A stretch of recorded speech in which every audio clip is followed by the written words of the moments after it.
Welcome to our lecture online. In order to understand the navigation message a little bit better, we need to understand the structure of the timing of it.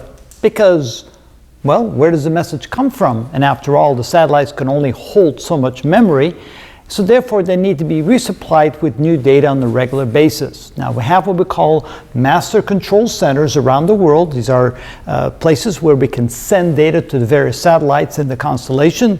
We can reach all of the satellites that way.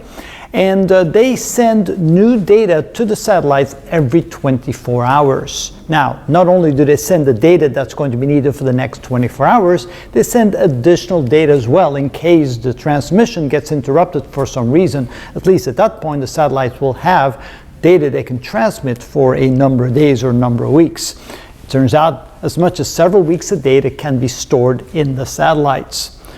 So an upload contains 16 or about 16 subframes, and I guess I need an S here, subframes 1, 2, and 3 data sets. So subframe, well, maybe not. Maybe we don't need an S there to be grammatically correct. All right.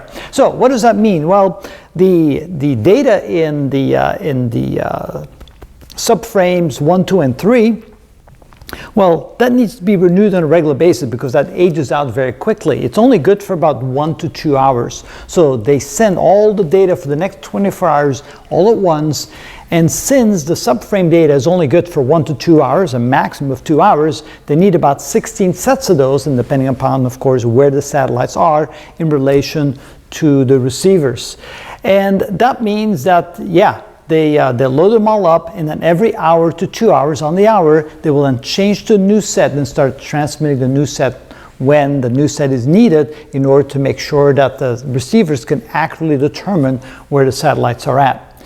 Now, as far as subframes 4 and 5 are concerned, those consist of a set of 25 set of subframes 4 and 5 that they're needed all together for 12.5 minutes of transmission to contain all of the data that is the calendar data that is contained within the constellation. So in other words, every satellite sends out the information of all the satellites, including themselves, on subframe 4 and 5. So it takes about 12.5 minutes, well, again, not about exactly 12.5 minutes to get all that data sent out.